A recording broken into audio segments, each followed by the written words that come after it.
And also somebody who defends me so well, Elizabeth Pipko. So I was the national spokesperson for the Republican National Committee. Now, how did you get into figure skating? My dad said if you ever want to learn to skate, it has to be with that woman because she was just so brilliant and such a good coach. Right. So not only are my Russian coaches giving me some kind of pills behind the scenes to like stop me from growing, among other things, but your body like physically can't grow because I'm literally skating 10 hours a day. I was really an awkward homeschooled athlete. And all of a sudden, like I'm a model. One of my first experiences at Wilhelmina, it was the, Christmas party, like one of the winter parties. And we get downstairs and we see, it says Black Panties. And then 3 hours later, R. Kelly shows up for his Black Panties album release party, which had to be the same night as the underage models were there. What do you think the worst experience was that you had as a model?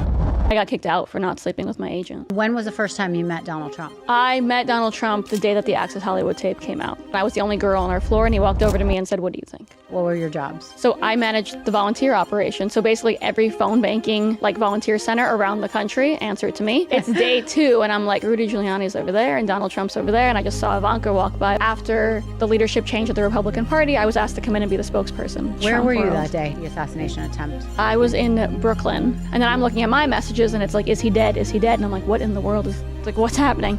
We turn it on and all we see is Donald Trump on the ground. While Donald Trump is down, actually, I don't even think he's gotten up yet, I realized that my father-in-law is at the rally. So he's sitting directly behind the president. Elizabeth, thank you so much for joining me on Misunderstood. Thanks for having me. So you have a really fascinating life, and we'll get to kind of how people, I think, associate you or know of you, but I think what's more interesting is kind of where you came from. So can you share with us your background a little bit, like the kind of family you grew up with, what your childhood was like? Yeah, so I'm the daughter of 2 immigrants from the former Soviet Union. Very happy childhood, probably the best childhood anyone could ask for. I grew up in the middle of New York City, mostly raised by my grandparents because my parents were busy and because I liked my grandparents better, like most kids do. Honestly, a fun, normal childhood. My parents were very demanding, but in the best way. So very demanding, but also very lax. Like, I trust you to do whatever you want, but don't bring home a B. Right. And that kind of was what worked for us. I went to an Orthodox Jewish school from the age of 2.5 until 13. Wow. And I discovered figure skating, which uprooted my life in a million different ways. But the childhood part was normal for me, probably not normal for most, but 2 Jewish immigrants from the former Soviet Union just proving to me that hard work is the only thing you need to succeed in America and giving me the best childhood anyone could have ever asked for. Wow. So I know you speak a few languages. Yeah. How did you learn those? In school? Hebrew in school. So Russian was my first language because I was raised by grandparents who only spoke to me in Russian. Okay. And then I was sent to school at 2, 3 years old, not knowing that people were all going to be talking in English. My parents forgot to mention that to me. So I went as a little Russian-speaking toddler and then realized, because the day was half English, half Hebrew in school. So I had to learn both very quickly. Oh, wow. And do you remember that being hard for you, or? All I remember is day 1 being, it's one of my earliest memories is being wait, I don't understand what's going on, and my parents not telling me why that was the case. Wow. But I don't remember much, minus eventually, obviously, learning to read, write, speak English, Hebrew, Russian, all at the same level. I'm always curious about people that speak all these different complicated languages. Yeah. When you think, what language do you think in? If I'm angry, Russian, otherwise normally English. Wow. Yeah. Interesting. Okay. Now, how did you get into figure skating? So I was here, actually, in Boca on a family vacation. I want to say it was Passover. In New York, I lived right near Central Park, so across the street, really, from Rink. Okay. So I had probably skated 10 times at friends' birthday parties. If you're in New York, there's not many cool things to do. You're either bowling or ice skating in the park for a birthday party. So I had skated. We were here, I want to say Passover time. My parents got into a really big fight. And over nothing, as usual. And I told my dad I wanted to go ice skating, me and my little brother. And he was going to take us. My mom said no, so that made him more adamant to take us. So he decided to go out of his way to find me an ice skating rink in the middle of nowhere. Mm-hmm. We stumbled upon one in, I want to say, Lighthouse Point, a few 15, 20 minutes from Boca. I was too late to skate, but we stood there and watched some of the skaters. And there was a very intense Russian coach in a lesson with a little girl. And my dad said, if you ever want to learn to skate, it has to be with that woman because she was just so brilliant and such a good coach. Right. So he talked to her after she was done, arranged a half-hour lesson for me 2 days later. That night, I told my parents I wanted to go to the Olympics, and that was it. Oh, no way. How old were you then? Almost 10, 9.5. Wow. We went back to New York, and my parents thought that I'd forgotten all about it. Meanwhile, I was YouTubing figure skating every single night and dreaming of this coach. That summer we came back to Florida. I skated with that coach every single day. I was really late to be a figure skater. Most people start at like 3 or 4. Yeah. So she kind of told me you have to like prove yourself and catch up to everyone your age. So my mom would drop me off and I spent like 6 hours a day at the rink every day. And then I would train in the hallway at night and teach myself all these things. And eventually I caught up to like where people were at my age. Mm. And the coach said that she and her husband would teach me full time if I wanted to. And my mom took me out of school and we moved to Florida. Oh my God. That became my life for about 5 years until I got injured to the point of no return and it all ended. Wait a minute. So your whole family uprooted or you just came with your mom? So my mom was or is a concert pianist. So like she knew as a little girl what it means to like have a dream. Like when they were leaving the Soviet Union, my grandpa came to her and said, it's going to take everything I have to get this piano out of here. You're telling me right now, you're 10 years old, that you're going to make this your career. You have to pick right now, or I'm not going to try to negotiate with Russian authorities to get a piano out of here and into America. Right. And she said, that's what I'm going to do. And so she assumed that I was the same, which I was. And I was 10 years old. And I said, Mom, this is my dream. This is what I want to do. She convinced my dad and my little brother, who's probably impacted more than we realize now, but like in the process was like, I'll do whatever. Right. We all moved down here. My dad's work was in New York. So, I mean, when you think about the sacrifice, like my dad worked between Europe and New York. Wow. So he was in New York Monday, Tuesday every week, Wednesday, Thursday, Friday in Europe, Saturday, Sunday in Florida with us. What did he do? He's a lawyer. Oh, lawyer. And that's how we lived for like 3 years. And he only missed one weekend in 3 years. Wow. Yeah. So are your parents still with us? Yes. They are they still together? They're still together. Still fighting, but still very happily married. Well, that sounds normal. Yeah. So what was that like, though, training at that level? And you said you had to end because of injuries? Yeah, so I was very much plagued by injuries my entire young skating career. I think it's A, because I'm a crazy person and I would like skate through pain, and B, because I was overdoing it to try to catch up to everyone my age because I obviously knew that I was behind, but also my very intense Russian coaches reminded me every day that I am too fat and too tall and too old and too all these things as they do, which they think motivates you, which did. So I had a broken femur at one point, which I skated on for 4 months. I broke probably every toe. I had a skate to the head, a few concussions. I fractured my tailbone, I think twice. I broke my hand once on a fall. And I came back from all of that. Some of it I actually skated through. Wow. And then I tore my ankle when I was almost 16. Tore 3 ligaments, 2 tendons, my Achilles snapped, everything snapped. Wow. And I was like, yeah, that's it. So, and then did you ever struggle as a young girl with any eating disorders because of them telling you you were fat? I didn't through the skating. And then after skating, I moved back to New York and my life kind of changed very quickly. So I was still homeschooled. I had no friends. I had a cast on my leg for nearly a year. Oh. So I was 16 years old and in a really, really dark spot. And somehow around the same time, I got discovered by a photographer. It's signed by Wilhelmina Models. Oh, and right. We forgot about that whole story. Right. And that's where it was like, hey, you're really fat. You should fix that. So I never really had an eating disorder. But yeah, like they did tell me to eat tissues and things like that. Right. But you weren't fat at all. I don't think so. Oh my gosh. So wait, hold on. Ending that career for you, I mean, I can't even imagine. That must have felt like a part of your identity disappearing. How did you make that decision? I mean, it sounds like it was made for you if you physically couldn't do it. I did. I actually kept trying to skate. I really, really did. When I got my cast off, I would like sneak out at night and try to train. And my mom was like, this is like, you're going to hurt yourself. Wow. And I did it, like refractured. The only reason I didn't have surgery was because they said, if we stitch this up, you could never skate again because the scar would be too thick to like fit in your skate, among other things. So I didn't have the surgery, but I mean, everything in my ankle was destroyed. They told me I would never skate. It's also the leg that like I land my jumps on. So it was never going to happen. Right. And as dramatic as it sounds, it is the worst thing to ever happen to me and probably will always be the worst thing to ever happen to me. I know people go through much worse, but like that broke me in a way that nothing will ever break me again. You mean feeling like you could not achieve your dream? Yeah, of like to the Olympics. Everything I do now, like everyone's like, why are you so driven? Why this? And it's like, it's solely to distract myself of my dream being taken away from me when I was 16. That's it. Oh, Elizabeth, wow. Yeah. So, all right, when you were discovered by Wilhelmina, did you feel like, oh, I've always wanted to be a model? Or, by the way, your body must have been so fit from doing all that ice skating. So it actually was. So imagine skating like 10 hours a day when you're like a little girl who's supposed to go through puberty and all these things. So you're basically, our job as figure skaters, probably gymnasts too, is to stop puberty. So not only are my Russian coaches giving me some kind of pills behind the scenes to like stop me from growing, among other things, but your body like physically can't grow because I'm literally skating 10 hours a day. Right. We would jump rope for an hour straight solely to try, because apparently it would do so much damage on your knees you wouldn't grow. That's what our coaches said. Grow, So- meaning they didn't want you to get bigger, taller. Yeah. Okay. Growing anyway, actually. Yeah. So after my skating stopped, my body decided to like catch up. Oh. So I'm 16 years old and I gain like 50 pounds. I grow like 7 inches. I get boobs and a butt and like all these things that like I never wanted and never thought about. Right. But at the same time, before the skating, I had been bullied a lot for being like an ugly, awkward kid. So a little part of me is like, wait, like I kind of look like a girl now. And like that part was nice. And that's where the modeling, I think, saved me a little bit. Because it's like, yes, your dream is taken away and you're sad. And I'm 16 with no friends, never been on a date with a boy. Like I was really an awkward homeschooled athlete. And all of a sudden, like I'm a model. So where were you discovered?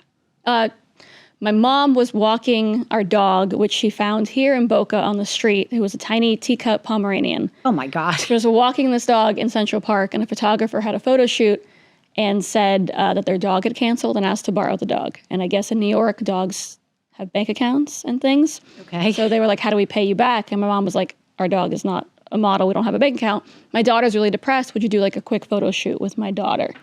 She did that, sent the pictures to Wilhelmina, and I was signed like a week later. Wow. So she just randomly sent it off thinking like, yeah, I mean, I think she thought I was like remotely model worthy. Yeah, so but she yeah, just thought she saw something in you. Yeah. That's amazing. But what made your mom want to do the photo shoot? She just thought She it'd just be knew that something I was fun? so sad and so depressed and was like, every girl wants to be a model. So like maybe it'll do something for her self-esteem. Right. Oh my God. So what was that experience like working for Wilhelmina?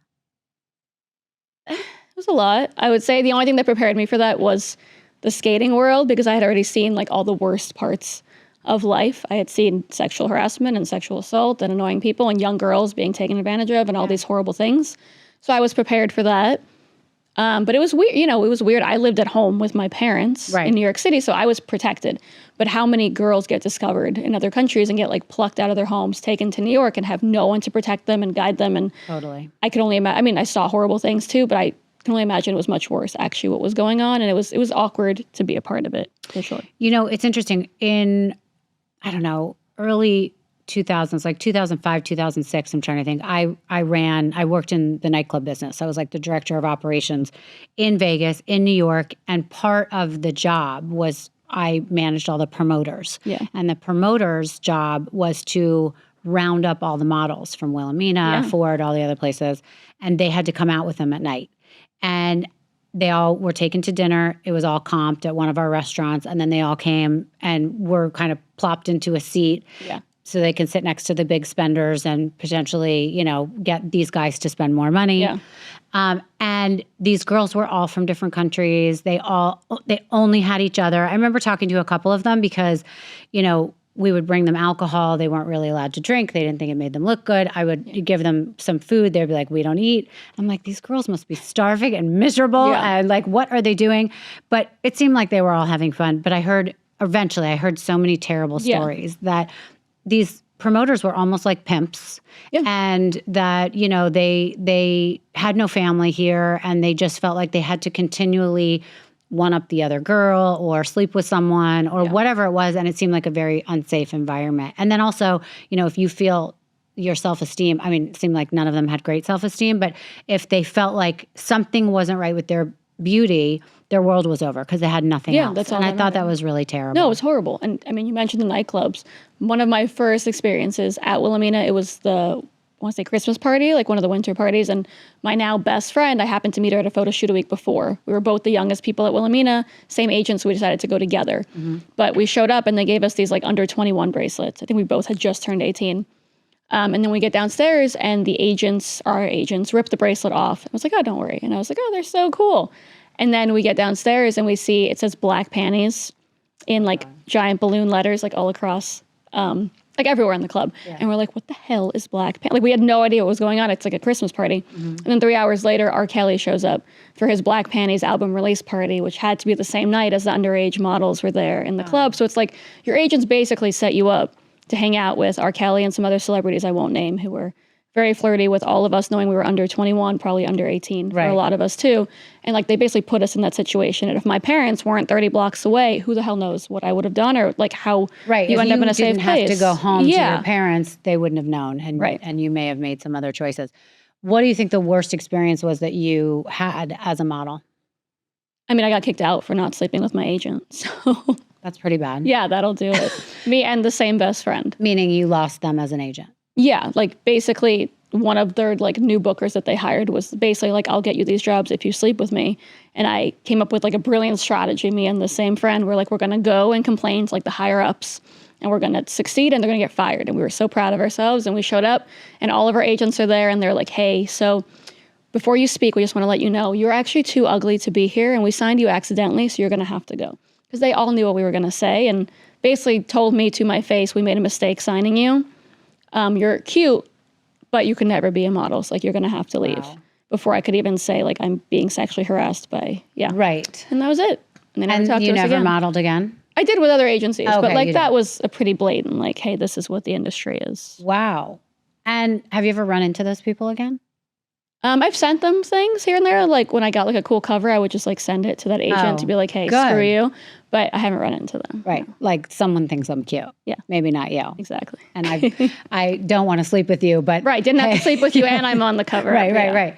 Oh my God, amazing. All right. So how did you get from that? First of all, before you answer anything else, what did you want to be as a child? What did you think besides a skater? Yeah, which I didn't discover until like I was Right. 10. I don't really know. I was such a happy child. Like my parents put me in everything. I was like captain of the math team in middle school. I played violin every day. Like every activity possible they gave me. I loved my school. I loved my friends. I was just like a normal, happy child. I wanted to go to Ivy League schools and make my parents proud. And I just didn't even think about anything. I thought the world was like an easy, fun, happy place. Right. Yeah. So after the modeling or during it, you finally get into college? Is that Technically, I was like still very, very depressed over the skating. I didn't really want to do anything. I applied to Harvard and got in and then told my parents I wasn't going. And then like a year later, they convinced me to take like an online class here, an online class there. And then I didn't graduate to get my bachelor's until probably 8 years later because I was so lazy and so uninterested. But by the time I had graduated, that last year I had like gotten my act together, decided to graduate with honors, then applied to Penn, got a master's, and like grew up. Oh, wow. But for the first few years, I was like, my life is over. I don't need a college degree. I'm not going anywhere. Wow. So you got your degree from Harvard. Yes. Was it all online? Or 50%. you ended up I ended up going here and there, mostly Okay. because I needed an excuse to get out and like do something. Got But it. the first 5 years, I might have gotten like 10 credits. And then the last 2 years, I graduated. I'm curious about that though. Like, Yeah. is it harder to be at home doing online classes, even though it's with Harvard, or like is part of the Harvard experience being at the school with these like genius people? So like we kind of talked about before the show, I'm very antisocial. I have no interest in being around anybody. Right. But a part of that is probably because I was like virtual schooled growing up. Sure. So like most of my teenage life, before I got injured, but after as well, like I went to high school online. So like that's kind of how I taught myself to learn anyway. Oh, okay. And I just don't like people and people usually don't like me. And it was just easier. Yeah. It's I don't know. It's just like, like what's the point? No, but I get it. I'm very much a Yeah, like if I need to, like I love meeting interesting people. Yeah. But if I'm here to get my degree, I'm going to talk to my professors when I need to and work my butt off and leave. Like I don't need the extra stuff. Yeah, you don't need the social aspect Yeah. to it. Okay, well, still 2 amazing degrees. How much were you interested in politics as you were growing up? So ironically, you said, what do you want to be when you grow up? There was like a year when I was like really little that I wanted to be in politics, but I never thought about it when I got older. Only now am I like, oh, maybe this actually makes sense. Yeah. But it was more like I'm obsessed with America because my parents are immigrants. My dad had introduced me to a lot of politicians in New York, mostly Democrats, but like I had known that like I spent some childhood years, like I have a picture on Hillary Clinton's lap in like our newspaper in New York. Like I had been with Chuck Schumer to like light the menorah in New York. Like I knew some politicians, but honestly was not that interested. Right. Yeah. So how did you become somebody that all of a sudden got into politics? Explain this whole story. It's so random. So during this time, I'm 20 years old, almost 21. Donald Trump has announced that he's running for president. I'm living in New York. Still not doing anything. Like I'm modeling here and there, failing out of a few college classes, mostly laying in my bed, just being depressed. At home with your parents? Yes, Okay. yes. I had a lot of friends doing a lot of stupid things. Like it was more so a way to get out and like feel rebellious. But And the way you knew Donald was because you were a New Yorker, like all of us who are New Yorkers know of all the things he does, but also were you a fan of like The Apprentice? I had never watched The Apprentice. I had known about it. Never watched it, mostly because I didn't watch TV a lot. But I had known about him mostly because Rink in New York was operated and owned by him. Oh. So like it said Trump on the wall anytime that like I was skating in Central Park. That's what I knew of Donald Trump. And because I had the best, Russian babysitters in the world and they wanted me to go out every day. And when we couldn't go to Central Park because it was raining or whatever, we hung out in Trump Tower. Because it was 5 floors and it was close to my home and it was cool and the lunch was great. So that's what I knew of Donald Trump. Like I know nothing at that point. And then my brother, who is 10 times smarter than me and still my best friend to this day, looks at me one day and goes, if you want to get your act together, which you should, start listening to Donald Trump. And I'm like, what are you talking? Like, what are you saying? And he goes, just trust me. Like he bought me one of his books and made me watch some videos. And like eventually I started to get it. Like basically he was saying that Donald Trump is polling at 1 or 2% and still waking up every single day saying, I'm going to be the next president. So the whole world is laughing at him, but he says he's going to be president. And at this point, the books, just remind me, it was like The Art of the Comeback or whatever it was. Yeah, it was the earlier one. He bought me Think Big and Kick Ass. Okay, and this was about being a businessman. Yeah, nothing to do with politics. And it was mostly like, A, we love America and like we supported him, but it was B, like we hate politicians. And he was running against all these generic Republican politicians. Right. I had never been a Democrat or Republican, never been anything. But the whole world's laughing at this guy. I mean, everyone was laughing at Donald Trump. He's polling at 1%, and he gets up every day, the most confident man in the world, saying, I'm going to be president. Right. And my brother Gabe is like, this is what you need in your life. Like, pay attention. So I started watching, and then... Wait, and was Gabe into politics at all? He just thought his personality loved Donald Trump. Like, he just started watching these videos because everyone's talking about this man, and was like, this is it. Like, this is going to be... He was confident he was going to be the next president. Like, this is the next president of the United States. My brother was going to turn 18 that year, so he's like, I'm going to vote for the first time for Donald Trump. This is our guy. Just trust me. And I was like, okay. Like, I'll watch. Started watching a little. It did inspire me a little to get my act together. That's when I started trying to skate when my parents didn't know and like waking up early to work out, trying a little harder in my classes. And then that summer of 2016, my brother goes, let's volunteer for the campaign. Like he was not the nominee yet, but it looked like he was going to be the nominee. So he's like, let's volunteer for Donald Trump. And I'm like, wait, how hard is that? Because you always hear that people work on a campaign and I've never known what that's volunteering is pretty easy. So you just raise your hand, you're like, I'll be there. Basically, you go and sign up. So if you're in like a red, for a Republican, if you're in a red state and you feel comfortable like door knocking, even a blue state, but not New York City, you can sign up to be a canvasser and basically go door to door and ask people who they're voting for. I wasn't going to do that anyway, but I was in Manhattan. So the option for us was phone banking. So basically, you go and you make phone calls for the candidate. In a certain area, or you do it from home? You can do it from home. Actually, the system wasn't very good when we tried, which is why we decided to go in. Okay. And we found out that the volunteer center was downstairs in Trump Tower, where we had spent my childhood. And I'm like, oh, it's a few blocks away. Let's go. So we showed up to volunteer. We might have done it twice. And they give you a list? They give you a list. They give you phone numbers. It's really scary, actually, because a lot of people yell at you. Sure. And do they give you a script of what to say? Yes. Okay. So my brother's like, we're working for Donald Trump. Like, this is it. And I'm like, not really, but like... amazing. Like we met my parents like the next day and we're like, this is the coolest thing. And wait, in those 2 days, had you met anyone? Like obviously Donald Trump isn't walking in. No, we had not met any. We just felt like we were a part of something. Like it was like, I'm on a campaign, which I wasn't, but I'm like, I'm doing something. That's cool. And then I sat with my brother that night and I was like, volunteering's not doing it for me. I think it's like the former athlete came out and I was like, I need to do more. Like I want to be on the campaign. Like, I want to do something. And him and I sat there and thought about it. And I basically wrote a letter to the data director, because volunteering like falls under data. And I said, let me fix your volunteer operation because it sucks. I didn't really have many examples, but I was like, this is what they're going to want to hear. And then I asked an intern. But also because from your experience, you thought it sucked. Like maybe, but I didn't really know. I didn't know what is good and what is bad. I was just like, I could fix whatever is like, no one thought he was going to win anyway. So I'm like, if I say that, like maybe someone will be like, oh, she knows something we don't know. So I asked an intern who was there, who was like 15, to bring this letter up and leave it on this guy's desk, data director. Didn't think anything of it. I thought I'd never hear anything. The guy called me the next day and was like, hey, do you want a job? Like a paying job? Yeah, like a job on the campaign. And I was like, are you sure? Like I have no college degree and no experience. Right, and I was just laying in bed 3 days ago. I'm laying in bed right now as we're talking. And he was like, no, like your letter, like you clearly know what you're talking about. Like you want to help, you're passionate, like come in. So I went in to meet with this guy, who's still a very, very good friend. And I said, I will take this job under one condition. Will you hire my little brother? And he was like, what the hell are you talking about? And I'm like, just trust me. He's smarter than me. And like, I don't deserve this. Like he did. Like he loves Donald Trump even more than me. I wouldn't be having this meeting if not for him. Like you need my little brother. And he's like, I don't even have permission to hire you. He's how old? 18? Like, and I was like, just trust me. So I start the next day. My brother meets him on Friday. The following week, my brother has a job. And me and my brother are on a presidential campaign, two of the youngest people there. To do what? What were your jobs? So I managed the volunteer operation. So basically every phone banking, like volunteer center around the country answered to me.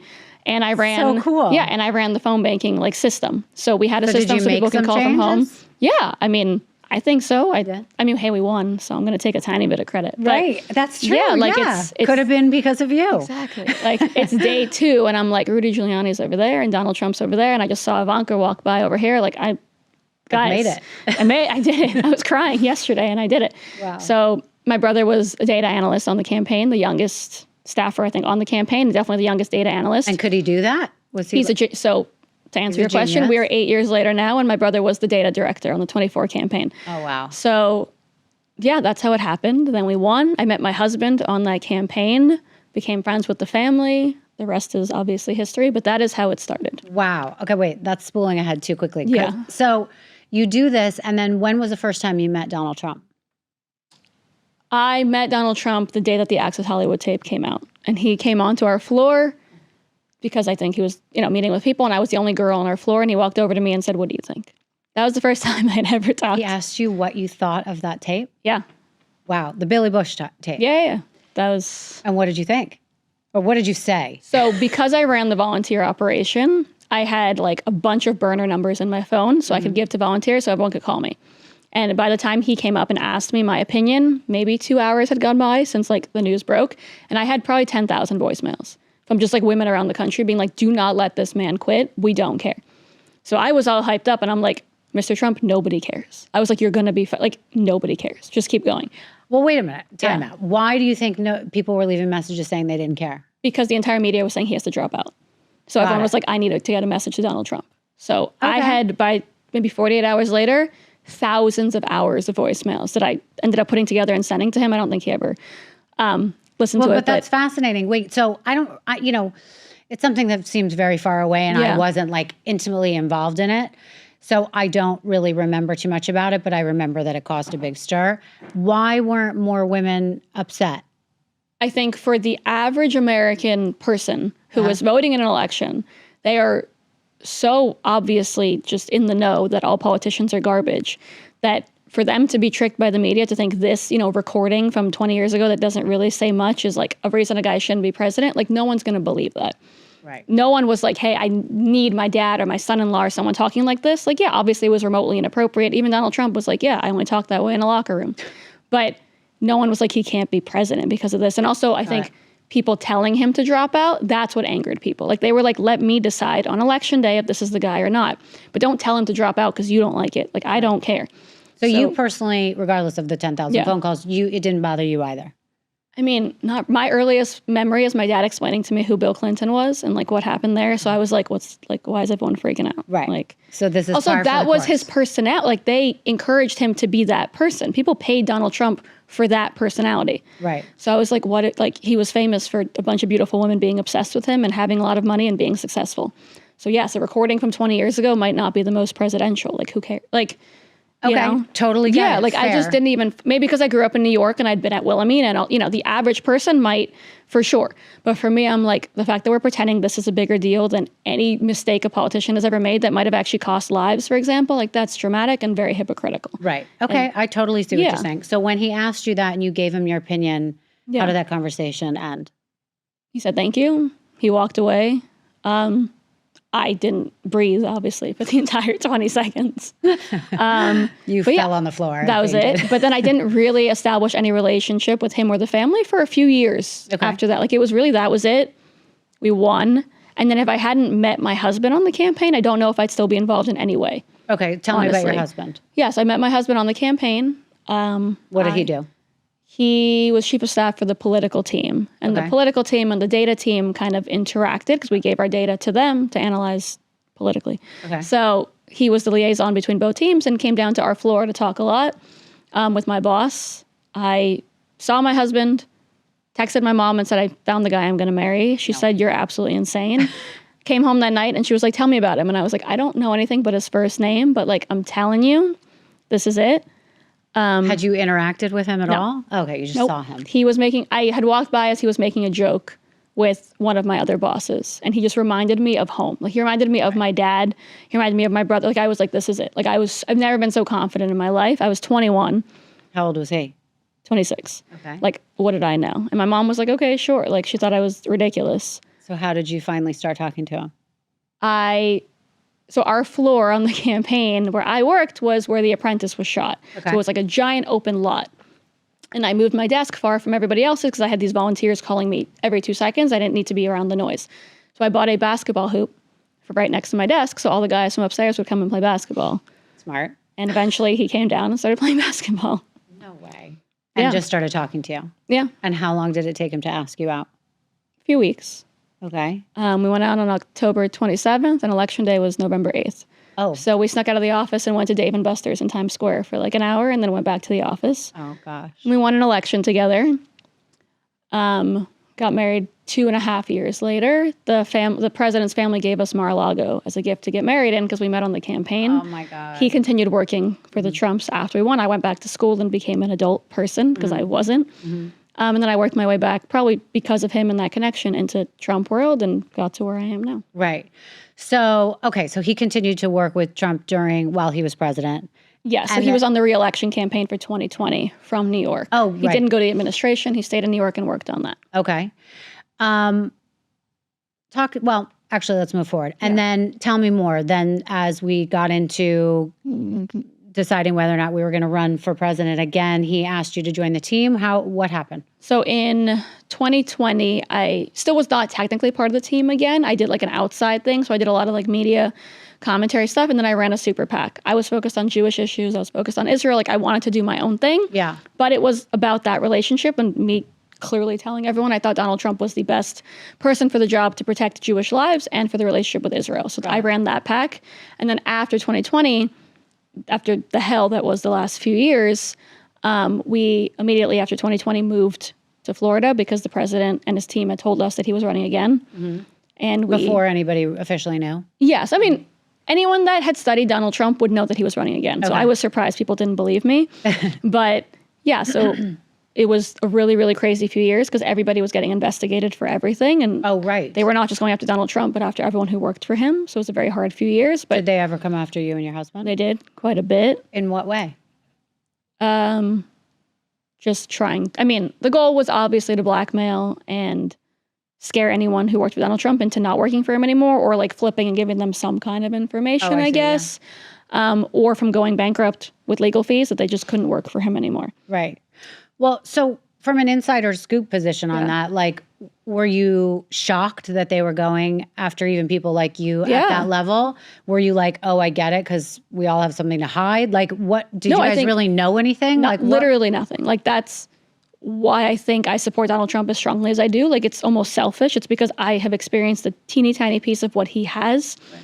And so for me, it's like, if they're going after like my husband, clearly they actually have nothing, and Donald Trump never committed any crimes because they're literally at the bottom of the barrel with my husband, who's the most innocent person in the world and knows nothing about anything. Did you have to say to your husband, do you know something that I don't know? This is crazy. No, I knew exactly what was going on. And we had friends that were like spending all their money on legal fees and like in a really, really rough spot. I was just scared. Like, we had a lot of fights of like, do we stay on? Like, what do we do?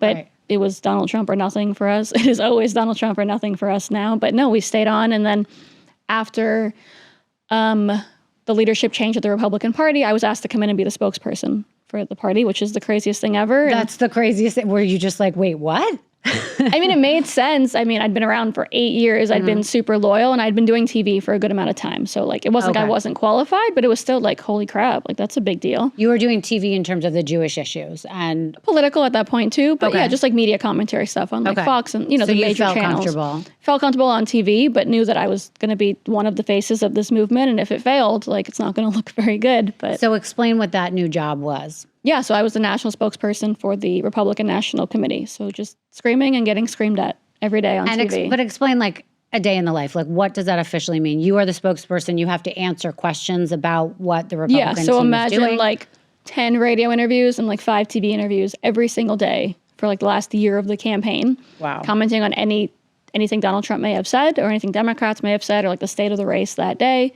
there's... Did you feel like you had to, listen, as a young girl who has no political background, did you feel like you had to like research stuff, or like you really knew this stuff and you knew Donald Trump well enough that you could answer these questions without someone sitting there and schooling you on how to do it? Yeah, I mean, it's a combination of things. You obviously study because you represent a major entity and you don't want to mess up, but I don't know if there's a lot of people that can say at that point they had been on his first campaign, ran a super PAC during the second campaign, and had done media commentary work for 10 years, had a degree in government and a master's. Like, I really was prepared. I just didn't realize in the moment that I was prepared. It's like, I always say this, it's like Karate Kid, wax on, wax off. You're learning all sorts of skills and knowledge, and all of a sudden it comes together and you're like, oh shit, I know this. Right. Not a lot of people had as much experience as I did in Trump world or in media. So it actually worked out.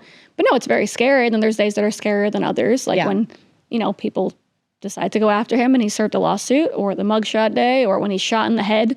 Like there's ups and downs. Where were you that day he was the assassination attempt? I was in Brooklyn, actually, with my husband. And so he was the digital director for the campaign. So like under him was the people that like live stream the rallies.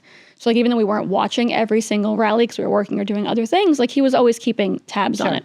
So he starts getting like 30 messages in, a split second. And he's thinking, oh, the live stream went down, which, happens all the time. Mm-hmm. And then I'm looking at my messages and it's like, is he dead? Is he dead? And I'm like, what in the world is, like, what's happening?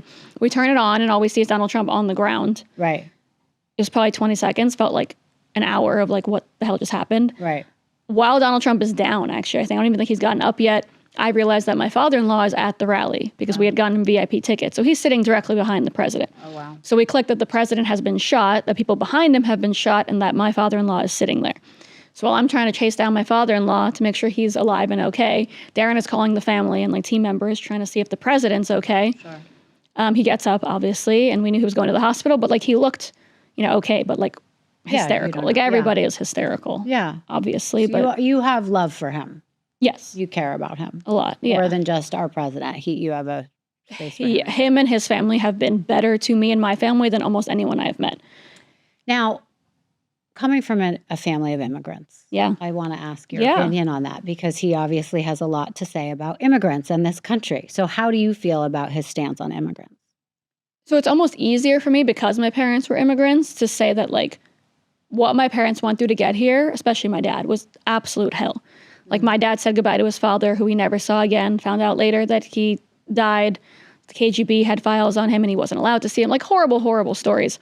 And it's like, that's what I know a lot of people go through to get here and to do it the right way. So if my parents had to come here and do it the right way, then maybe everyone else should as well. It doesn't mean I don't have so much empathy for people going through God knows what and knowing that this is the land of opportunity that can save them. So there's a middle ground, and I think Donald Trump gets a bad rap for the immigration thing, and I think a lot of people try to twist his words, and I mean, he's married to an immigrant. He has no actual issue with immigrants, but we have an immigration problem in the country because our border is out of control, and you want people to come here the right way and to know how many people are here and who's here. I think that's a solid basic, and not everyone agrees on that. Okay, well, I like what you're saying, but do you think it's not productive when all of a sudden the message kind of is that all immigrants are murderers and thieves and rapists? And if he had said that, I would have hated it. But I never heard him say that. I heard the media tell me he said that. Right. And thinking, I'm thinking to myself, what a horrible thing to say.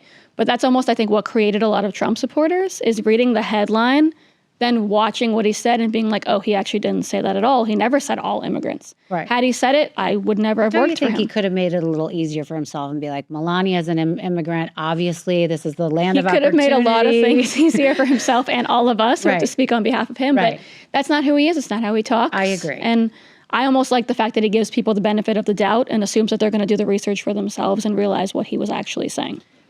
What was that whole scandal about how Haitians are eating their dogs and all of that? I mean, I'm a dog lover. I like dogs more than I like people. If anyone was to eat my dog, you wouldn't be happy. I would kill them myself. Yes. Do you know what I'm saying? Of course. So, but I don't believe Haitians are eating dogs. And then, at the time, I'll never forget, I was set up on a blind date. This was last year sometime. And the guy was very big into politics. Mm-hmm. And he started giving me some story about how, Haitians aren't just eating our dogs. Here in Florida, they're eating all of our ducks. Have you seen the ducks? I've heard about You've heard this, right? Too, yeah. I had to get up from the table and leave. I get it. I cannot listen to this ridiculous stuff.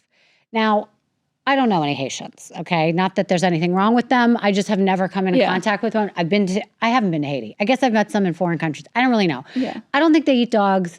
If they do, that person is terrible, but I don't Right. think the country believes in eating. Right. Let me just say. Don't the Chinese eat the dogs? They do. Actually, they do. They Okay. kill and eat the dogs, Right. yes. Although Donald Trump does hate China and talks about Obviously, that. we yeah. know. Yeah. But I also, let me just say, I know a lot of Haitians, none of which have eaten any dogs and Got who it. I love very much. Again, blown out of proportion, not the best thing to say, but it's because he said it during a debate and everyone was looking for headlines and they were like, let us show everyone that while he's debating, I believe it was Kamala Harris at the time. Yeah. I think that was a debate. When he's debating her, this is what he says. What happened was someone showed him a news story about this. Right. Donald Trump is very, very big on like what the people are saying. Like he loved, for someone at that level, I mean, before he was a candidate, but even now as president, he's always looking at what people are saying. Like he's very curious and he's very like in tune, like probably more so than me. I turn off social media. Do you think it's out of an insecurity or he just likes to be he loves in the to know? see like what people are saying. Okay. Like for someone like me, I do an interview and then I turn my phone off. Like he's very much into like knowing what people are saying and trying to get like an understanding of what people are thinking about different issues. Yeah. So someone had showed him that people were freaking out because some videos were going viral. Right. Of people doing things that, God forbid, they're eating, whatever they were eating. It was horrible. So he mentioned that people are concerned that this was happening. I don't think it was as big of a story and it actually didn't catch on. Maybe it didn't catch on because he brought it up and so the other story was bigger than what could have been going on.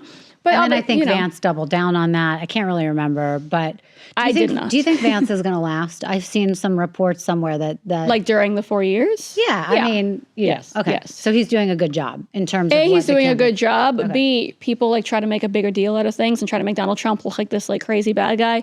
Most people don't just get rid of a vice president in the middle of a term. Like it's not a thing that happens. Okay. So not going to happen. I've seen commentary in the last couple weeks or days, whatever it is, that Donald Trump is going to try and run for a third term. What are your thoughts on that?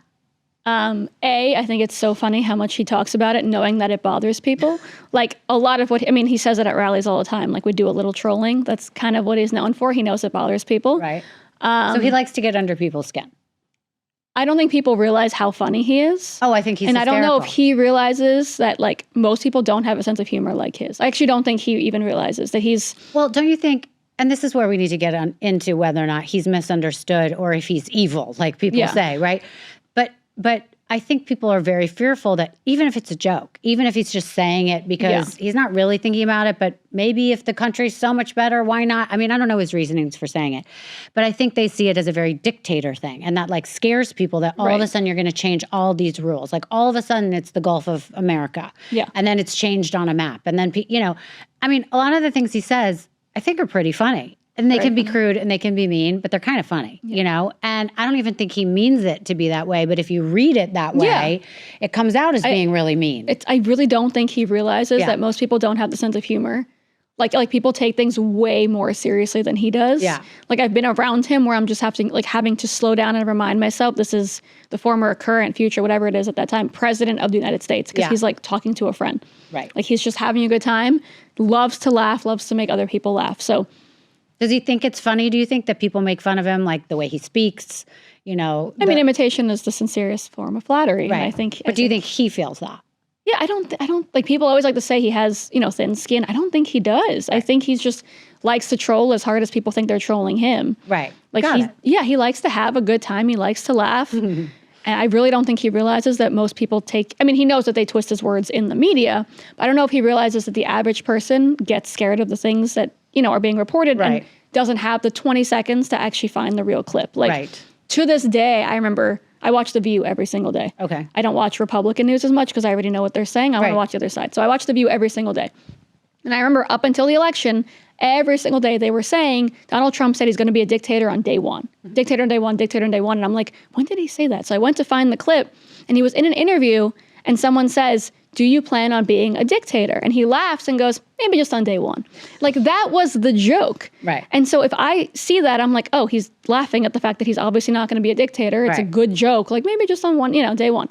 But The View, whether they realize that they're doing it on purpose or they're just that scared that they can't think straight, was claiming that he had said from day one on, I'm going to be a dictator. Right. Like the fact is his jokes actually land if you get to listen to the joke, but the way they twist it, like the goal is to scare people.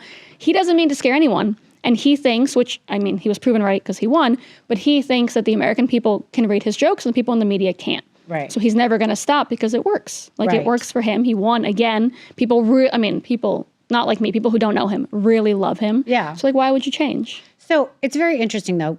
Outsider looking in, you have his campaign seems to be filled with beautiful women. Whether they're smart or not, who knows? But all of a sudden, his lawyer's a beautiful woman. You know, they all are former models, or I don't know. Doesn't mean that they're not educated. course. Because you were one, and you are very educated, obviously. And it does seem like you were the best person for the job. It really does. But some people, he brings all these people into his atmosphere, and they get all these jobs of people who have dedicated their lives to be politicians. And all of a sudden, that's washed out, and it's these what is considered random people that are not qualified for the job.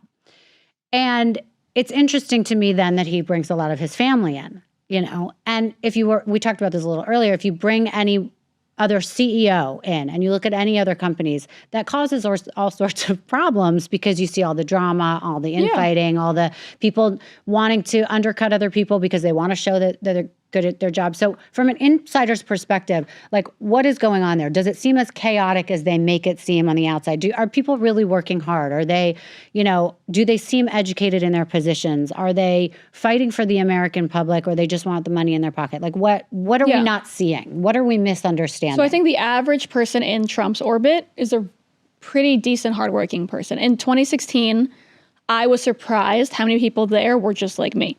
Some had college degrees, some didn't. Some were, around my age, maybe a little older, but really just young people who believed in this guy. The usual political consultants gave up on him and didn't want to be part of the campaign. They swept in the second that he won. But it was really just like a lot of young, innocent, idealistic people that were like, this is the guy and this is it. And we have no experience, but like our passion's going to take us there. And like it worked.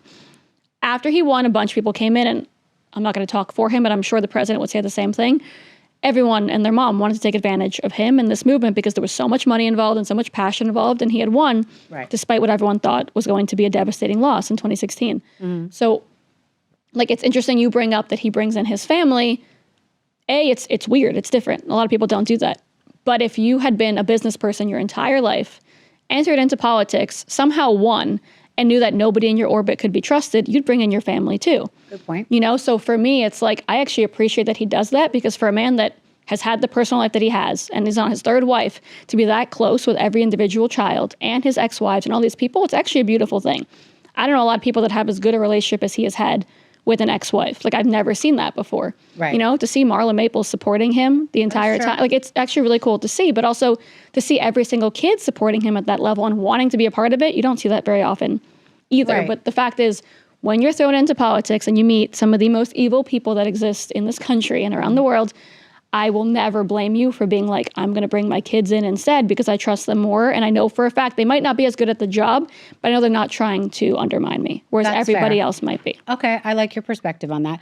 What do you think, and I got to ask you, his thoughts are with a little bit of the drama going on with his kids? Meaning, you need me to bring it up. We all were watching Kimberly Guilfoyle for the last 4 years, really standing up for her fiance, her father-in-law to be, and then all of a sudden, by the way, it was very funny. The night that he won, I remember seeing her body language with Don Jr., and I was like, oh, there's a problem. And I didn't know about Bettina, is that her name? Yeah.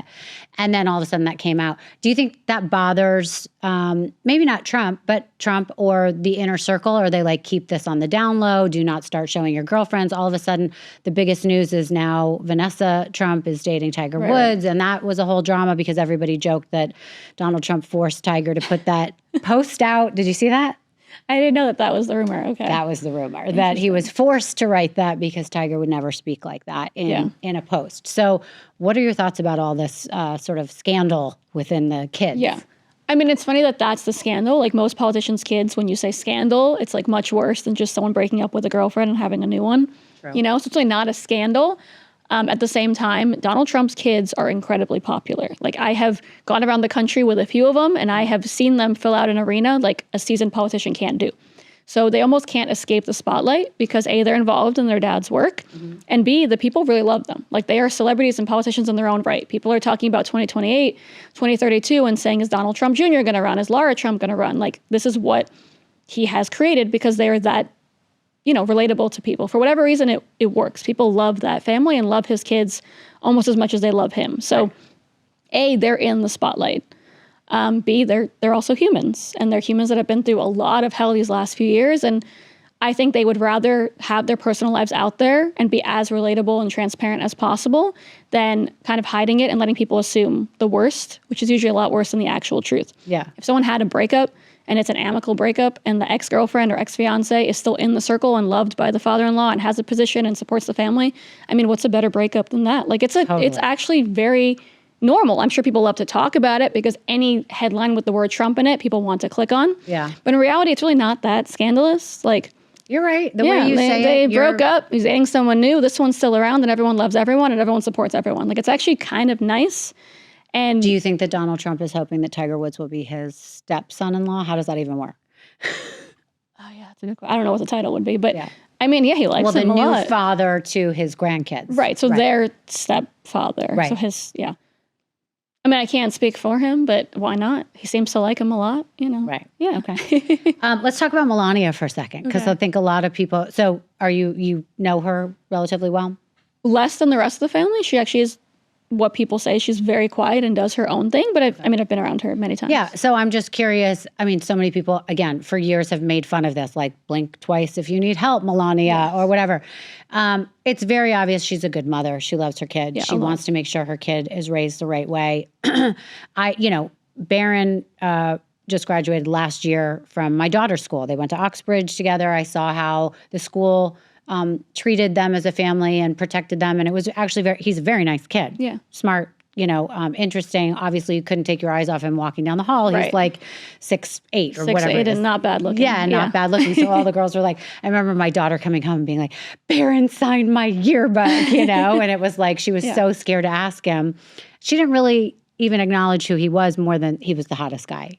I get it. Cool. I was 17 once. Yeah, I would do it. And she's only 12, so I would definitely 11. do it. So, but I'm curious if there is any truth to what people also say or misinterpret, that she has absolutely no interest in what's going on. She's being paid a ton of money by Trump to, not that you would know that or whatever, but to stick around, and she just hates his guts. I mean, we see all those memes where she pushes his arms away. And I mean, I wish I had like a real cool gossipy answer on this, except that that's obviously not true. Like, she is, like you said, a wonderful mother. She is more focused on that than anything else. People also might not realize how close she is or was with her parents. Her mom's no longer here, right, unfortunately, but very, very close with her parents. And for me, being a daughter of immigrants from that part of the world, like, I thought it resonated a lot. If my one day husband was president, which is never going to happen, but let's say my husband was president and like my parents could live with us and be a part of it, like that'd be really special and cool. So like I like that part of her, but it shows how different she is from the average person. Like,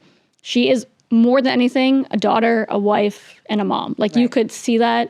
She was with her parents at every function, or with Barron all the time. It was special to see someone who actually didn't need the spotlight, probably because she had it before. I mean, Donald Trump was Donald Trump before he was president. Correct. So a lot of people get into that space, and I say this because I know a lot of politicians, and they're really bad people, and they run for president for the worst reasons under the sun, and they enjoy the fame and the glory and the money and all these awful things. She already had all those things. So yes, the way she acts is going to be a little different than people before her. But when she works on a project, she commits herself to it fully. The happiest people in Trump world, I can tell you honestly, are people that work for her. I know a lot of people that work for her that are the most down-to-earth, happiest people in the Trump circle. Like, genuinely, everyone that works for her I've never heard a complaint ever. Right. Like, she knows what she wants to do, but she also, before that, is a human being, and everyone sees that. And I like that she's different from other people, and I appreciate it because she comes from a part of the world that my family comes from, and I get it. But yeah, she's different. It also must be a little bit difficult living in a home where there are so many outsiders coming in all the time. Sure. And you have to be on all the time because these people have done hours of makeup and outfits just to come to lunch at your home at Mar-a-Lago. And that's got to be a lot. I mean, yeah, but it's also like every first lady waits to like be on the cover of Vogue. She already was on the cover. Like, it's all these things that like she doesn't have to pretend that she's like infatuated with this life because she already had that life. Right. So she's infatuated with more of the quiet parts of that life that most people don't get to see, but doesn't mean that they're not what she spends most of her day on. Yeah, right. I want to get a little bit into the war. and your thoughts on that. I mean, I don't want to spend too much time on it. Which war? Israel? Well, yeah, sure. Okay. Let's talk about both. I was like, there's Israel, Russia, Ukraine, whatever. But both of, obviously that's such a conversation piece right now in politics. And I guess, you are someone who it affects personally. And so I just, what's your opinion on what's going on? What's your opinion of the future of this? How do you feel about Israel right now? I mean, not good. October 7th was one of the worst days of my life. And I've seen you say that the reaction after has been even worse. Yeah, it was worse. Of course. I mean, I woke up on October 8th thinking, some really, really sad things, but also thinking the entire world is going to rally around the Jewish people right now, and no one did that. So, yeah, it's been tough, but I was raised by people who told me everyone hates the Jews, and you're going to find out the hard way one day. And I didn't believe them, and then I found out. So it's been really tough. I tell people that what I do is not political, which no one believes because I had one of the most political jobs in the world. But I do what I do because I believe in it. Like, I believed that being the face of the Republican Party in that moment was what I had to do because I believed he was the best possible candidate for this country and the world. Same with Israel. I'm not doing things because I think it's politically smart. It's just what I believe. I believe Israel was attacked and it was horrible and it was the worst attack on Jewish people since the Holocaust, and people should have said something and they didn't. Right. And I'm going to keep saying something because I have to. Right. And are you involved in something now that where you're spending more time educating people, or what do you? Yeah, I do a lot of commentary on the Israel Jewish stuff. I launched a Jewish nonprofit after the election. For me right now, I am taking a tiny break from politics. And so the one thing that matters the most to me is my faith and trying to unite and strengthen the Jewish people. So yeah, I'm attempting to go back to what means the most on my little break from politics. And that's always going to be my religion. Okay. I love that. And then what about with Russia, Ukraine stuff? I mean, what are your personal thoughts about all that? Yeah. So when the war started, I was very much team Ukraine. Mm-hmm.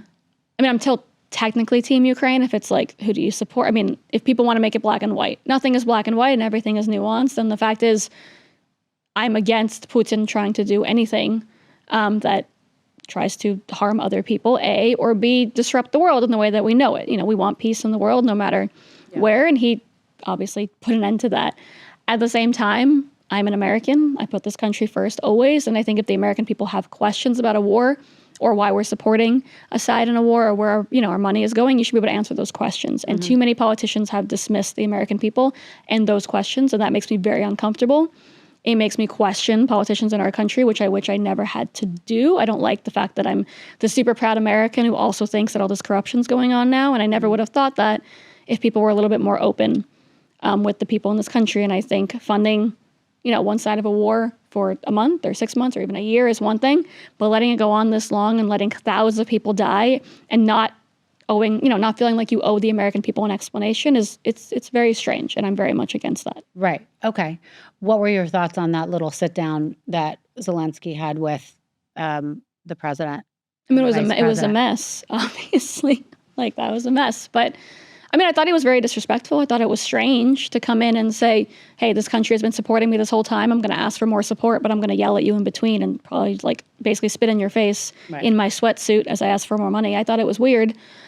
He thought it would work for him and it didn't, but I like how transparent it was.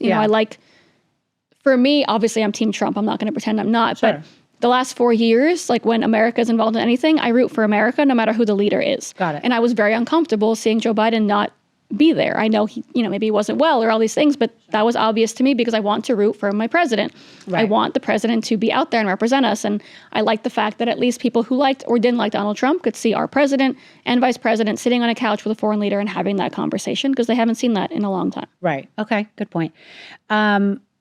Just to sort of wrap this up, because I think people really are curious. If they like him, if they don't like him, either way, what would you say is the most misunderstood thing about Donald Trump that you really think it's more important for people to know?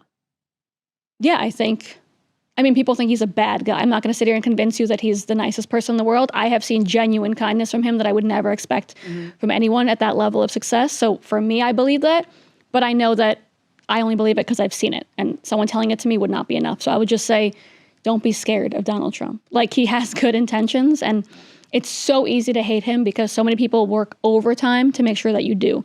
But I guarantee you in a 10-minute Google search of all the things you think he's said and done, realizing the truth, you would change your mind about him. So just make your own decisions. And that's what matters. Okay, I love that.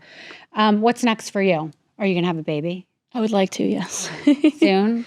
My life has literally been on hold for Donald Trump. Like, people don't understand, like, me, my husband, my brother, my family. It's been 8 years of Right. like talking about him and fighting for him and, Trump. So I'm taking a tiny break from political stuff so I can have a life and see what comes with that, maybe a baby, and then hopefully work my way back into politics after Great. that. And your husband, is he still? He's done. Oh, he's done. He's done. He was like, I made the guy president. That's what matters. He's the greatest of all time, and now I'm done. And does that look good on a resume? Is he doing He doesn't something care. else now? He's like, I want to be a stay-at-home dad. Oh, I fought the fight. I made the guy win. I'm done. I don't care if I make another dollar ever again. Okay.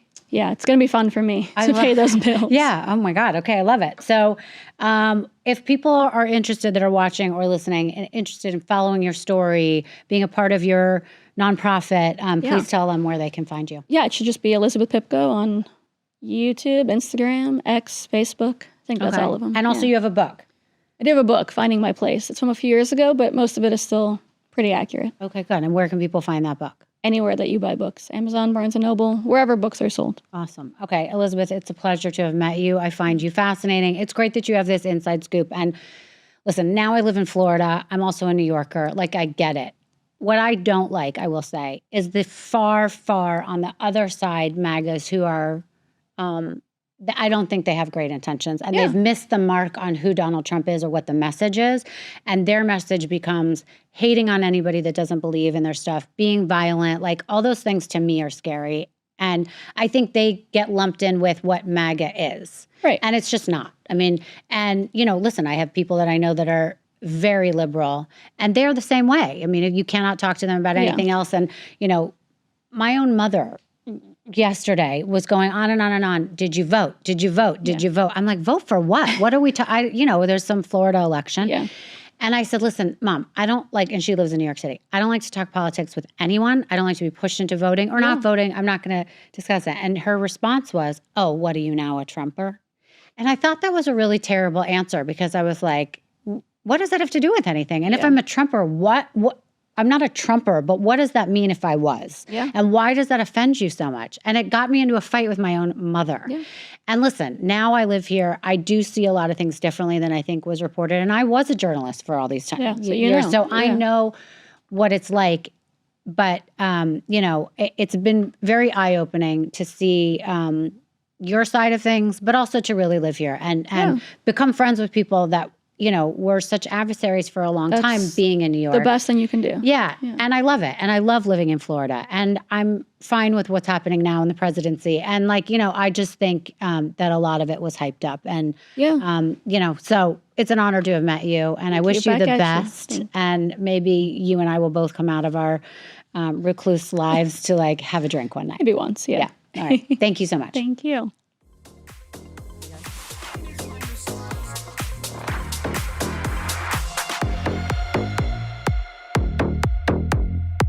Thank you so much for listening to Misunderstood. I'm your host, Rachel Yucatel. Please be sure to subscribe to the show and give us a 5-star rating and review. You can support the show by joining our Patreon at patreon.com/misunderstood with Rachel Yucatel. Do you have ideas for the show or want to reach out? Email us at info misunderstoodpodcast@gmail.com. That's spelled MISS understood. Thank you so much, and I'll see you next time.